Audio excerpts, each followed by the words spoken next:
Dad gave an envelope to Mom, to Francisco, to Juliana, and he also prepared envelopes for other family members, neighbors, and friends. The envelopes said something challenging but interesting. Test of my relationship with God. Open it in private. Do it honestly and accept the challenge. Can you imagine the content? Would you dare take such a test? What would be the result? Let's look at the graph. Some results are like a mountain. We grew in our relationship with God, but we started to decline at a certain time and our relationship was never the same again. Others are like a mountain range. We go up and down, and thus creating a whole mountain ridge. Others are like a vast plain, always flat. We never grew in our relationship with God. And there are also valleys, small hills, and even abysses that lead us underground.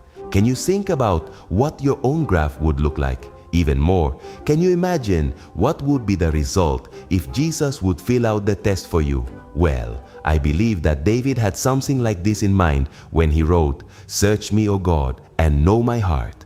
Try me and know my anxieties, and see if there is any wicked way in me, and lead me in the way everlasting." Sabbath School Likes presents the series, Growing in a Relationship with God. Lesson 1, Reality Check. Listen carefully. This reality check of our relationship with God is biblical. In Revelation 3:14-21, Jesus identifies himself as the Amen, the faithful and true witness, and then gives a diagnosis of the end-time church, which we know as the message to the church of Laodicea. I know your works, that you are neither cold nor hot. Because you say, I am rich, have become wealthy, and have need of nothing, and do not know that you are wretched, miserable, poor, blind, and naked. I think we can agree that the results of this test paints a concerning picture. But do you know the good news? Jesus doesn't just give the diagnosis and leave. He offers a treatment. I counsel you to buy from me gold refined in the fire, that you may be rich, and white garments that you may be clothed, that the shame of your nakedness may not be revealed, and anoint your eyes with eye salve, that you may see. And best of all, he doesn't just suggest the treatment. He urges us to let him in to mend the relationship with the metaphor of an intimate dinner. Behold, I stand at the door and knock.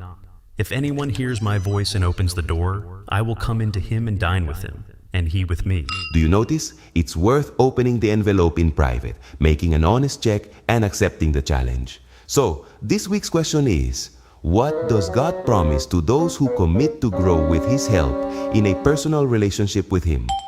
First, sitting on His throne. Can you think of events that require great challenges? A marathon, a swimming competition, or a major cycling tour. And what are the winners given? Medals, trophies, and lots of Exactly. And if athletes strive for earthly and fleeting rewards, why must we not strive for the greatest of all rewards? Listen carefully. The message to Laodicea isn't just a sincere diagnosis. It isn't just an effective treatment. It isn't just a call to the human heart. The message to Laodicea contains one of the greatest promises for overcomers. To him who overcomes, I will grant to sit with me on my throne, as I also overcame and sat down with my Father on his throne. Did you hear that right? Sitting on Christ's throne, sitting on the King's throne, sitting on the throne of the just and merciful Judge of the universe. That means that even if our diagnosis for today were wretched, miserable, poor, blind, and naked, if we open the door of our hearts to an intimate relationship with the living God, Christ will make us just and merciful kings and judges like Him. Do you notice? The cyclist or the marathon runner wins because of his legs' endurance.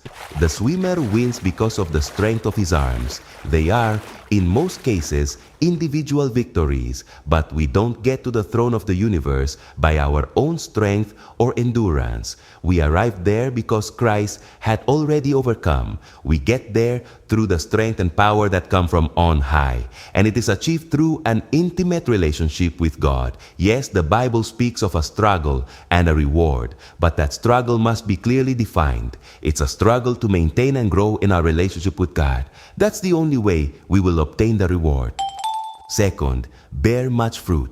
Do you think that the marathon runner, the swimmer, or the cyclist only think about the reward, or they also enjoy the training and the competition? I enjoy my trainings. Yes, Practice alone bears good fruits. Exactly. In Revelation 3, Jesus points us to the greatest prize. But the night before the crucifixion, when he left the upper room with his disciples where they had eaten the Last Supper, Jesus used another metaphor as they walked toward Gethsemane, that of the vine, to highlight clearly the importance of nurturing their relationship with him. I am the vine, you are the branches. He who abides in me, and I in him, bears much fruit.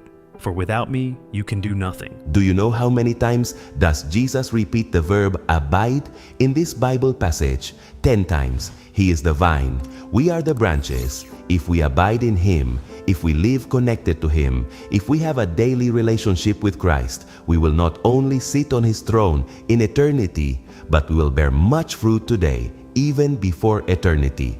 Healthy and sweet fruits like the grapes of a good vine. What kind of fruits are we talking about? A close relationship with Christ produces two kinds of fruits on this side of eternity. Internal fruits. God said through Jeremiah the prophet, I have loved you with an everlasting love. Therefore with loving kindness I have drawn you. Again I will build you, and you shall be rebuilt. Do you notice? God attracts us with his everlasting love, and when we are connected to him, he builds us up. Like an architect, he lays solid foundations, strong pillars, a perfect design, and makes us beautiful houses on the rock. How does this work in practice?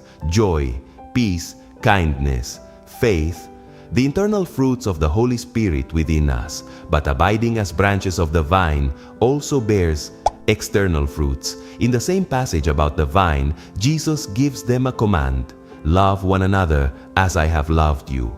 This is simple. Internal fruits are shared with others, and we lead others to Christ in this way and bear external fruits. It is important to understand this clearly. The evangelism and discipleship we talk so much about aren't the fruit of a strategy. They are the fruit of a real connection with Christ. And third, his Holy Spirit. Very well. Let's get to the key point. Jesus knocking on the door of our heart and dining with us is a beautiful picture, but it is a metaphor. Being like the branches attached to the vine is a clear and visual lesson, but it is a metaphor. Metaphors are in the Bible to help us understand a higher reality. So what is that reality in practical life? Living in the Holy Spirit. This is no longer a metaphor. It is a literal promise. And I will pray the Father, and he will give you another helper, that he may abide with you forever, the Spirit of truth, whom the world cannot receive, because it neither sees him nor knows him. But you know him, for he dwells with you and will be in you. I will not leave you orphans, I will come to you. Do you notice? Jesus ascended to heaven and will come down from heaven at his second coming. Meanwhile, he comes to us through the Holy Spirit. He didn't leave us orphans. It is the Holy Spirit who reveals Jesus to us. It is the Holy Spirit who convinces us of sin. It is the Holy Spirit who guides us to all truth. It is the Holy Spirit who makes us bear fruits. Opening the door to Christ and dining with him is in practice listening to the Holy Spirit's voice, calling us and falling to our knees before God. Abiding at the branches to the vine is in practice to open the Bible daily, pray, sing, speak about Christ, love our neighbor, and do good. No, we don't have an envelope with a real test. This was also a metaphor, but we do invite you to make a sincere and real check of your relationship with God. How is your relationship with God? What would your graph look like if such a test actually existed? But the challenge we have for you is real, and we have called it 12 Seasons with God, a challenge to transform your relationship with Him. Will you accept the challenge? They won't just be 12 more lessons. It will be 12 unforgettable encounters with the Amen, the faithful and true witness, so that you may buy gold refined in the fire, that you may be rich and receive white garments from Him, that you may be clothed, that the shame of your nakedness may not be revealed, and anoint your eyes with eye salve, that you may see, so that Christ may walk through your door, dine with you, and make you a true overcomer. Do you want to support our ministry so we can keep filling the internet with content that truly matters? Content that educates the whole family around the message of Christ. Scan the QR code or visit the link in the video description and support us. Remember, together we can grow more.